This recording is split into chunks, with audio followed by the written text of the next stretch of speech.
അസ്സലാമുഅലൈക്കും നമസ്കാരം welcome to Safnas kitchen. ഇന്ന് നമ്മൾ തയ്യാറാക്കുന്നത് ഹോം മെയ്ഡ് മിൽക്കി ബാർ ആണ്. അപ്പോൾ നമുക്കിത് എങ്ങനെയാണ് തയ്യാറാക്കുന്നതെന്ന് നോക്കിയാലോ.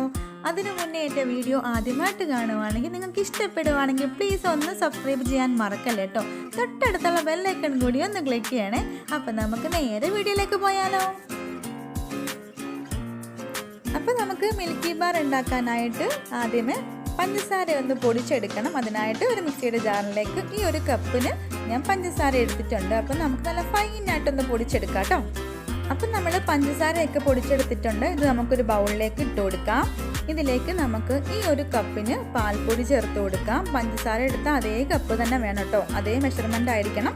നമുക്ക് പാൽപ്പൊടി കൂടെ ചേർത്ത് കൊടുക്കാം. ഇതിലേക്ക് ഈ ഒരു കപ്പ് ബട്ടറും കൂടെ ഒന്ന് ചേർത്ത് കൊടുക്കാം. ഇനി നമുക്ക് ഈ ബട്ടറൊക്കെ ഒന്ന് മെൽറ്റ് ആക്കി എടുക്കാം കേട്ടോ.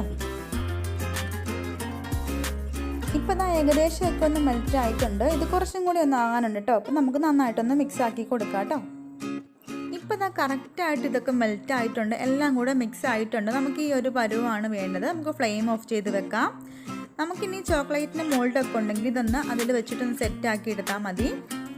എൻ്റെ കയ്യിൽ ചോക്ലേറ്റിൻ്റെ മോൾഡ് ഇല്ല, അതുകൊണ്ട് ഞാൻ ഇതുപോണക്കൊരു പാത്രത്തിലേക്കൊന്ന് ഇട്ട് കൊടുത്തൊന്ന് സെറ്റാക്കി എടുക്കുവാണ്. അപ്പം നമുക്കൊന്ന് സെറ്റ് ചെയ്തെടുക്കാം ഇത് കേട്ടോ. ഇപ്പം നമ്മൾ ഈ പാത്രത്തിലേക്ക് സെറ്റ് ചെയ്തിട്ടുണ്ട്. നമുക്ക് 10 മിനിറ്റ് ഒന്ന് ഫ്രീസറിലേക്ക് വെച്ചിട്ട് നോക്കാം കേട്ടോ.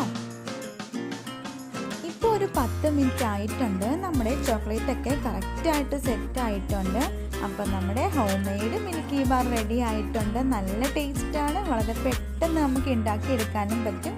അപ്പം നിങ്ങൾ എന്തായാലും ഇങ്ങനെ ഉണ്ടാക്കി നോക്കിയിട്ട് ഫീഡ്ബാക്ക് അറിയിക്കാൻ മറക്കരുത്. അപ്പം നമുക്ക് ഇൻഷാ അല്ലാഹ് അടുത്തൊരു വീഡിയോയുമായിട്ട് വീണ്ടും കാണാം. അസ്സലാമു അലൈക്കും.